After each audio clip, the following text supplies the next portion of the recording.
श्री चैतन्य चरितामृत मध्य लीला अध्याय 23 जीवन का चरम लक्ष्य भगवत प्रेम।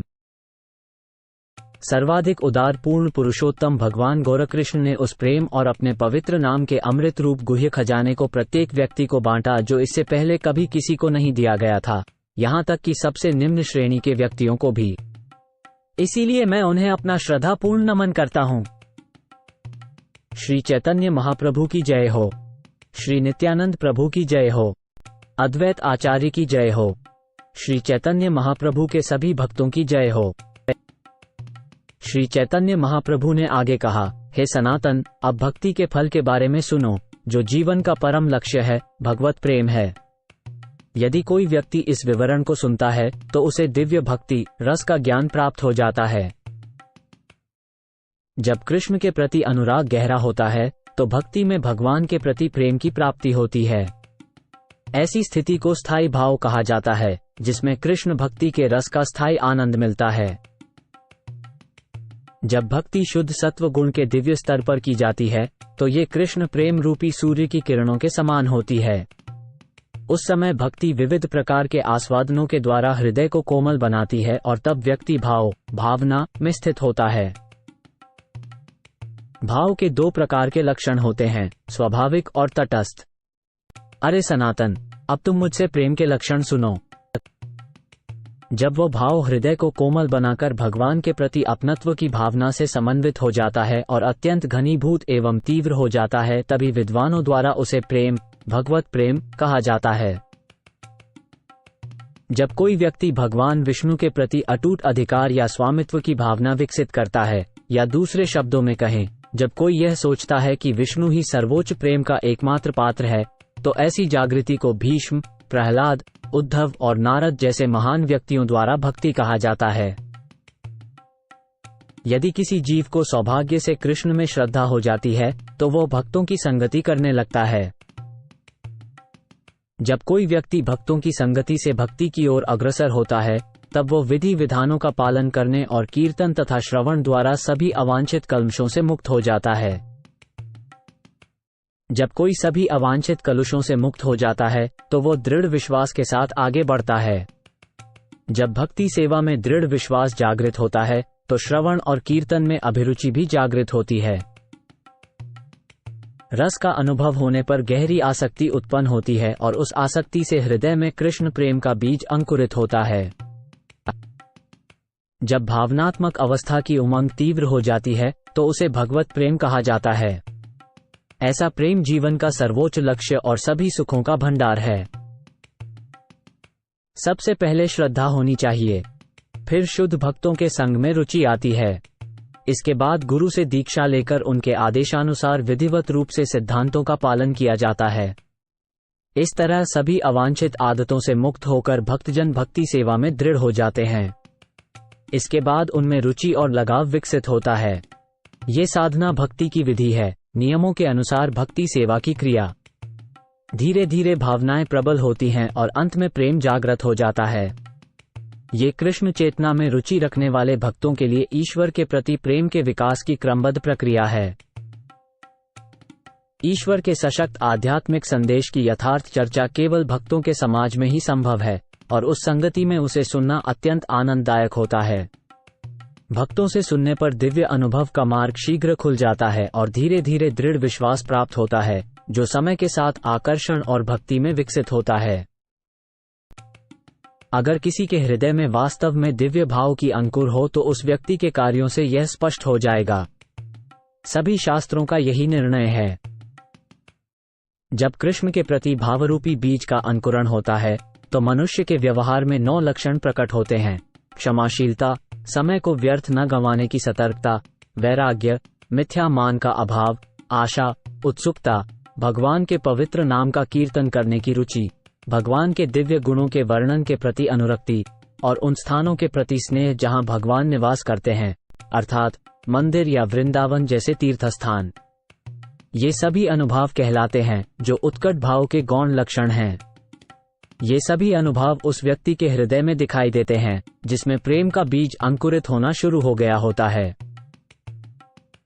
यदि कृष्ण के लिए प्रेम का बीज किसी के हृदय में अंकुरित हो गया है तो वो भौतिक वस्तुओं से विचलित नहीं होता।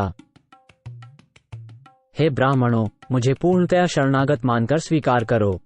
भगवान की प्रतिनिधि मां गंगा भी मुझे ऐसा ही जाने, क्योंकि मैं पहले ही भगवान के चरण कमल को अपने हृदय में बसा चुका हूं। तक्षक को या ब्राह्मण ने जो कुछ भी इंद्रजाल रचा है, मुझे तुरंत काटने दें। मेरी बस यही इच्छा है कि तुम सब भगवान विष्णु के लीलाओं का गान करते रहो, एक भी पल न गंवाएं। हर पल का उपयोग कृष्ण के लिए या उनसे जुड़ी बातों के लिए करें। वे अपने शब्दों से भगवान का गुणगान करते हैं, अपने मन में वे हमेशा भगवान का स्मरण करते हैं, अपने शरीर से वे भगवान को प्रणाम करते हैं, फिर भी वे संतुष्ट नहीं होते हैं। ये शुद्ध भक्तों का स्वभाव है। वे अपनी आंखों से आंसू बहाते हुए अपना पूरा जीवन भगवान की सेवा में अर्पित कर देते हैं। भौतिक जगत में लोग भौतिक सुखों, सिद्धियों और इंद्रियों के आनंद में लिप्त रहते हैं, लेकिन ये चीजें भक्तों को बिल्कुल भी आकर्षित नहीं करती। राजा भरत को पूर्ण पुरुषोत्तम भगवान श्री कृष्ण का सान्निध्य पाने की अत्यधिक उत्कंठा थी, जिन्हें उत्तम श्लोक कहा जाता है, क्योंकि उनकी कृपा प्राप्त करने हेतु स्तुतियां की जाती हैं। अपनी युवावस्था में राजा भरत ने अपनी आकर्षक पत्नी, पुत्रों, प्रिय मित्रों और वैभवशाली राज्य को उसी प्रकार त्याग दिया जैसे कि मल त्यागने के पश्चात उसे त्याग दिया जाता है। भले ही शुद्ध भक्त का स्तर सबसे ऊंचा होता है, फिर भी वो खुद को सबसे तुच्छ, छोटा मानता है। राजा भरत ने हमेशा अपने हृदय में कृष्ण के लिए प्रेम रखा। यद्यपि भरत राजाओं के रत्न थे, फिर भी अपने शत्रुओं की नगरी में घूम घूमकर भीख मांगते थे। यहाँ तक कि उन्होंने नीच जाति के चांडालों को भी नमन किया और वे कुत्तों का मांस भक्षण करते हैं। एक पूर्ण समर्पित भक्त को हमेशा यह आशा रहती है कि भगवान कृष्ण उस पर कृपा करेंगे। उसके मन में यह आशा अटल रहती है। हे प्रभु, मेरे पास आपके लिए प्रेम नहीं है, न ही मेरे पास मंत्रों का जाप और श्रवण करके भक्ति करने की योग्यता है, न ही मेरे पास वैष्णवों की योग शक्ति, ज्ञान या पुण्य कर्म है। मैं उच्च जाति से भी संबंधित नहीं हूँ। इस तरह मेरे पास कुछ भी नहीं है।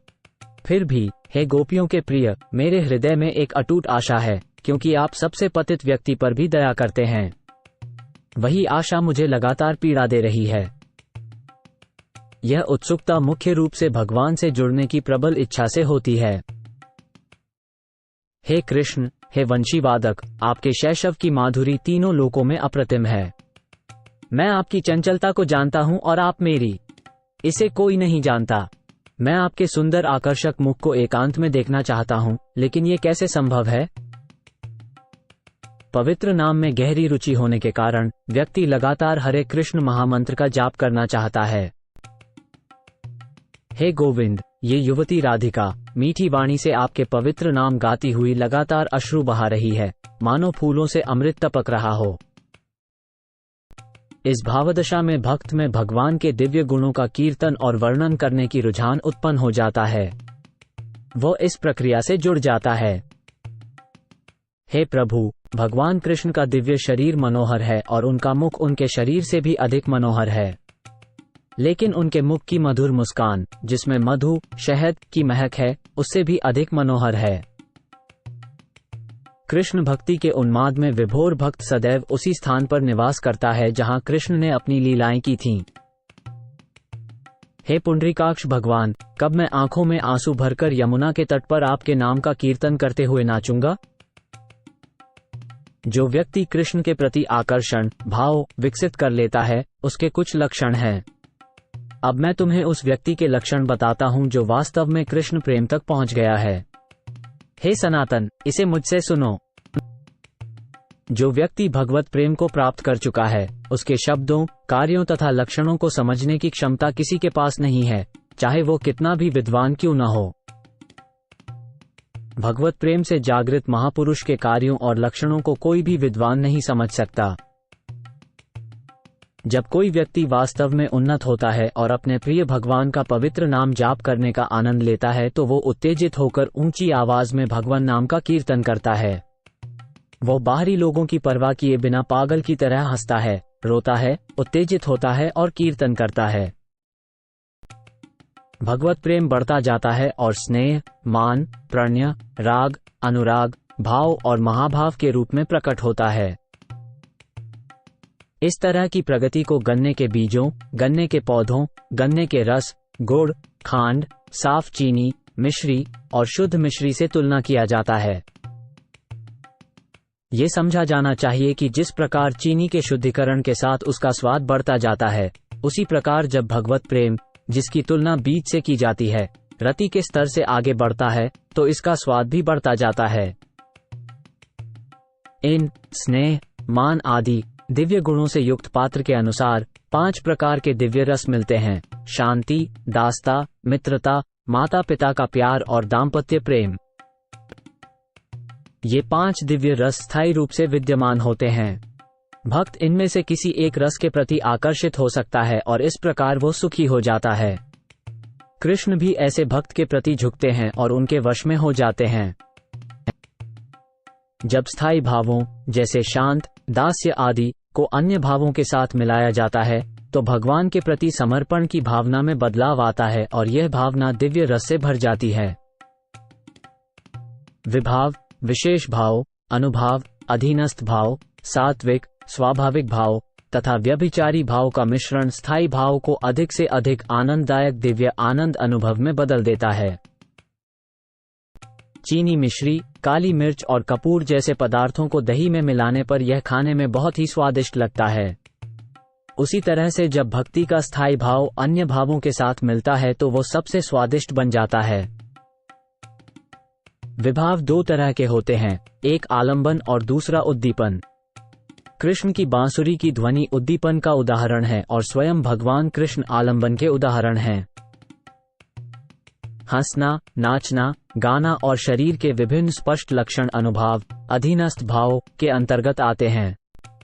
स्तब्ध होना आदि प्राकृतिक उन्मादों को अनुभावों के अंतर्गत माना जाता है। निराशा और हर्ष जैसी अन्य सामग्रियां भी होती हैं।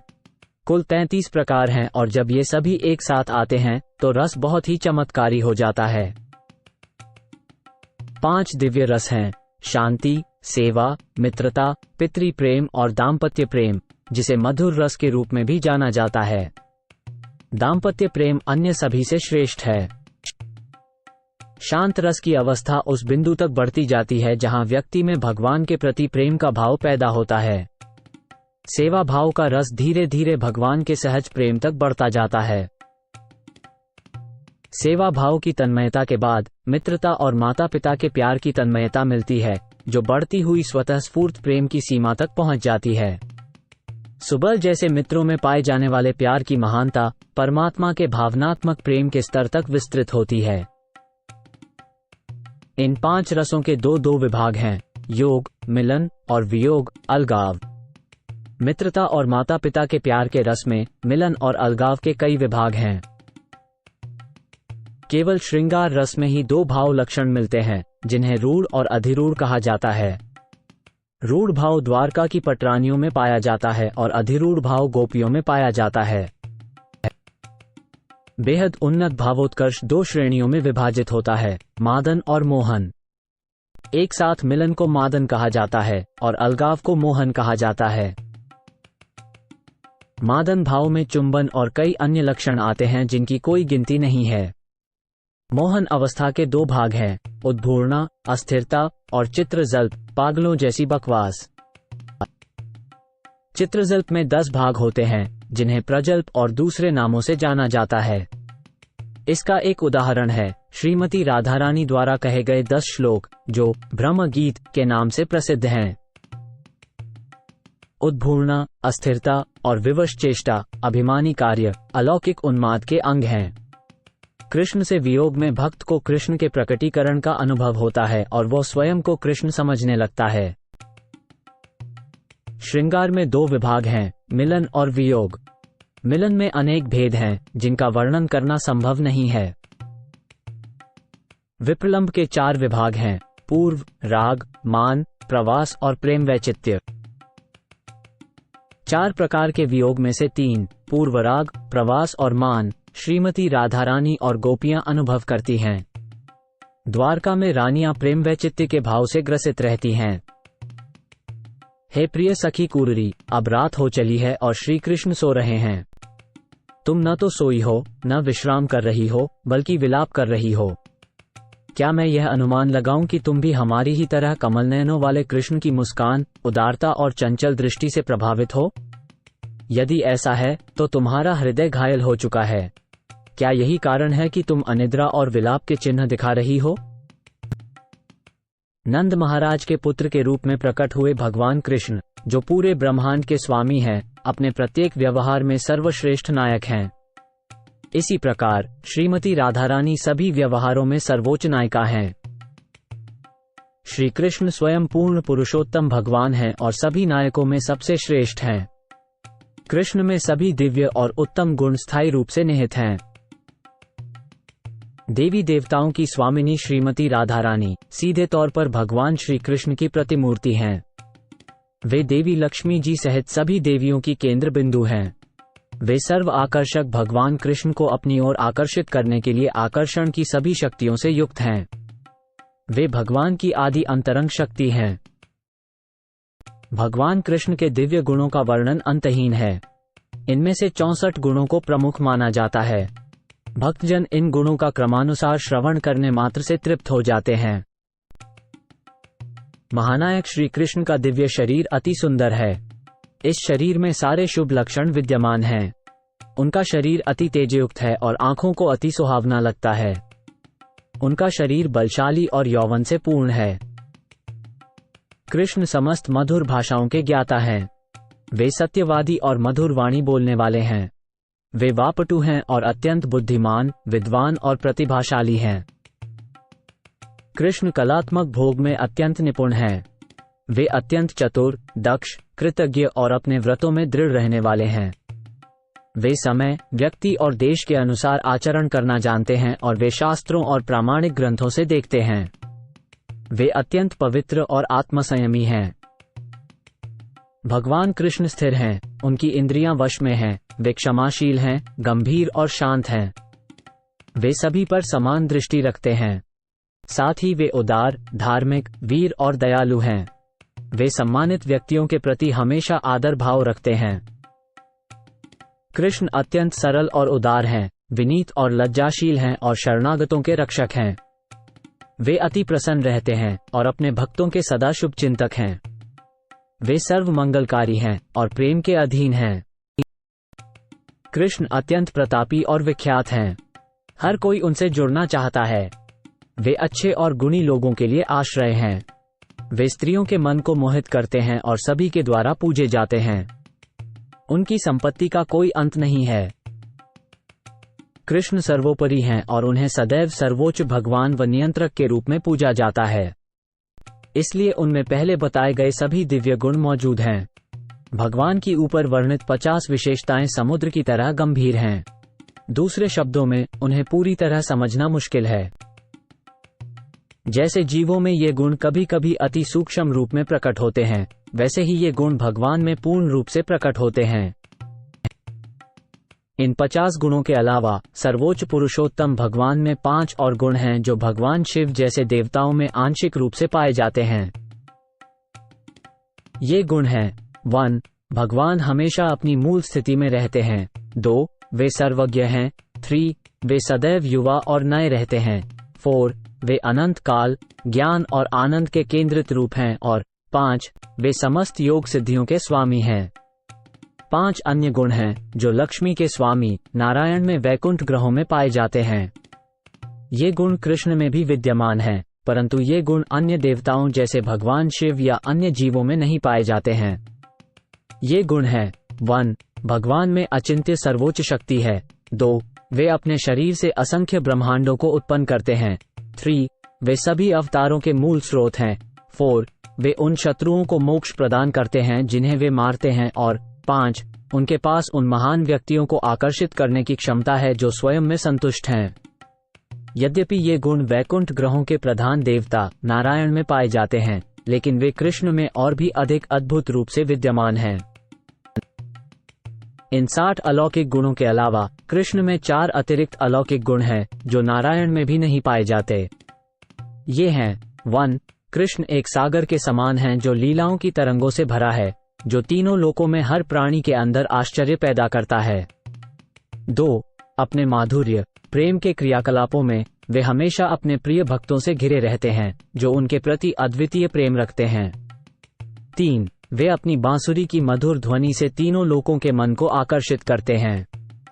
4. उनका सौंदर्य और वैभव अद्वितीय है, न तो कोई उनके समान है और न ही कोई उनसे बढ़कर है।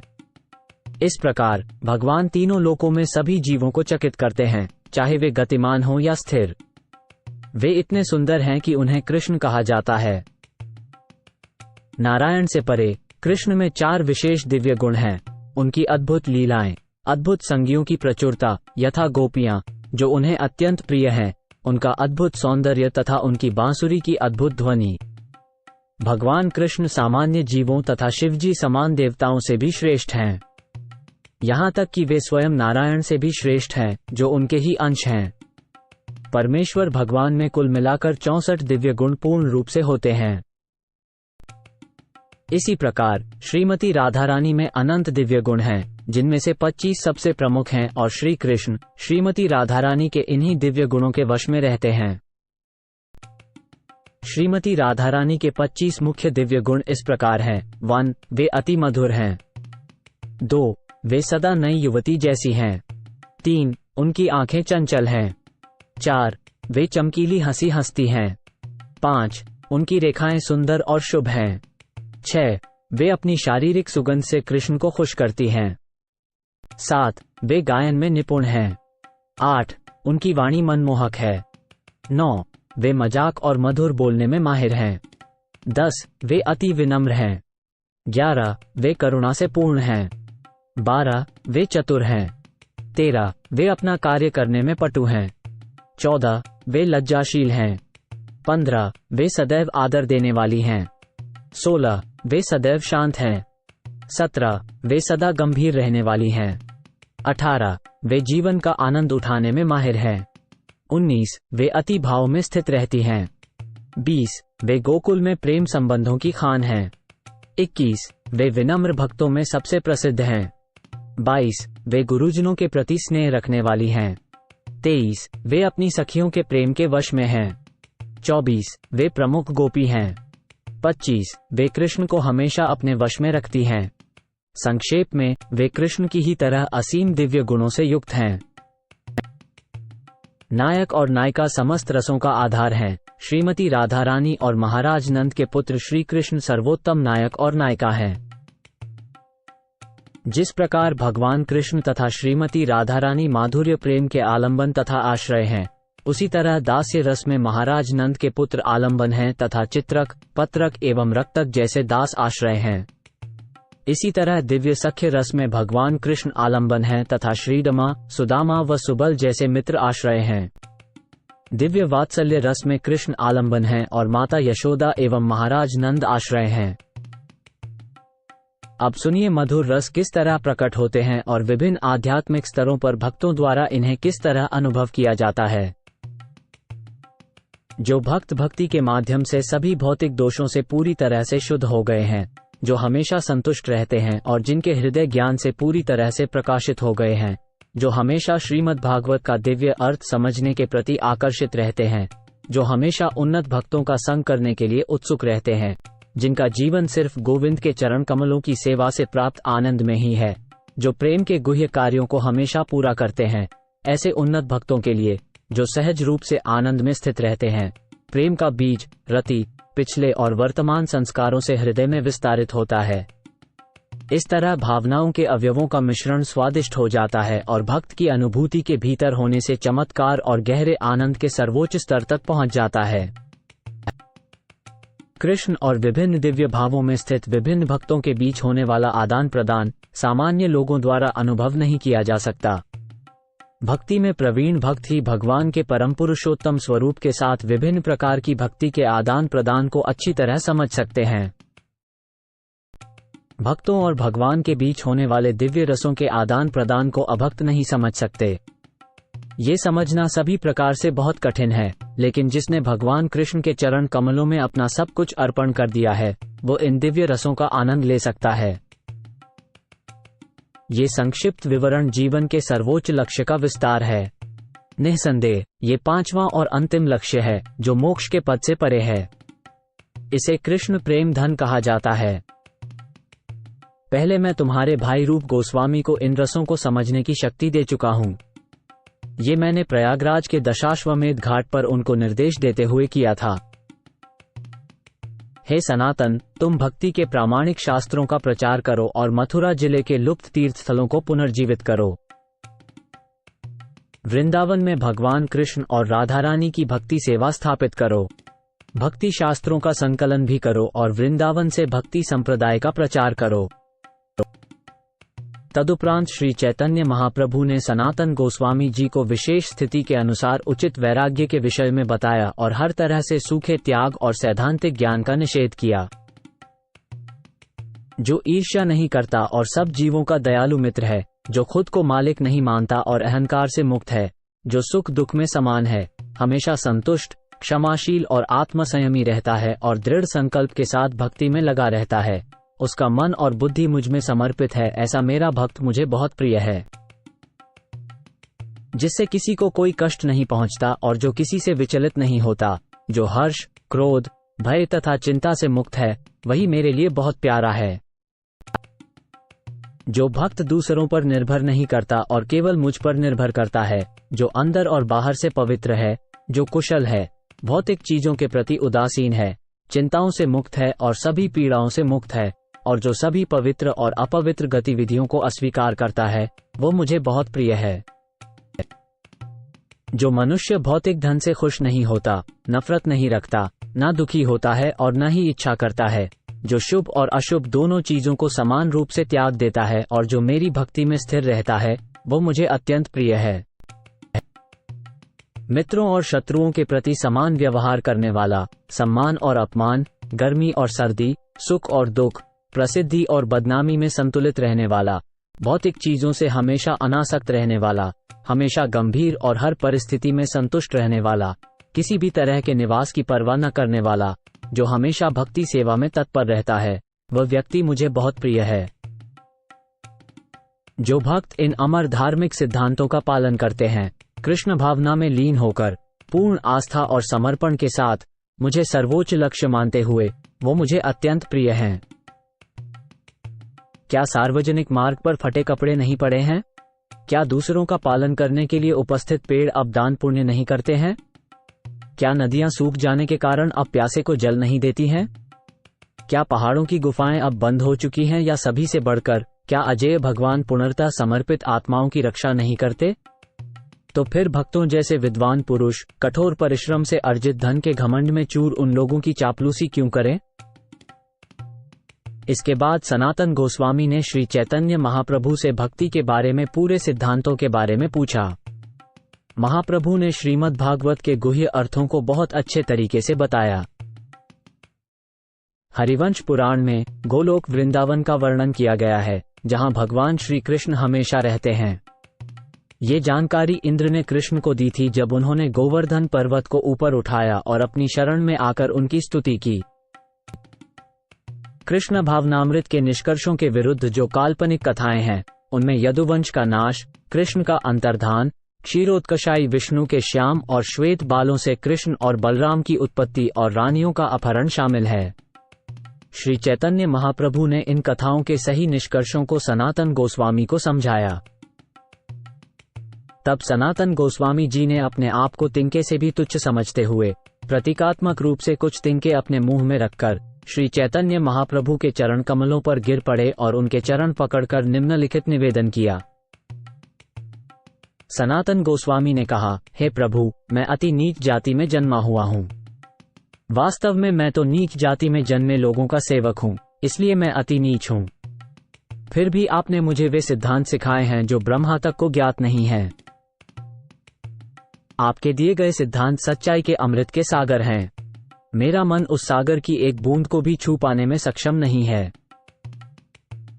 यदि आप मुझ जैसे अपाहिज को नृत्य करना चाहते हैं, तो दया करके मेरे सिर पर अपने कमल के चरण रखकर मुझे अपने दिव्य आशीर्वाद प्रदान करें। अब क्या आप कृपा करके मुझसे कहेंगे, मैंने आपको जो कुछ निर्देश दिया है वो सब आपके भीतर पूरी तरह से प्रकट हो जाए। मुझे इस प्रकार आशीर्वाद देकर आप मुझे वो शक्ति देंगे जिससे मैं इसका वर्णन कर सकूंगा। तब श्री चैतन्य महाप्रभु ने सनातन गोस्वामी के सिर पर अपना हाथ रखा और आशीर्वाद देते हुए कहा, ये सभी उपदेश तुम में प्रकट हो जाएं।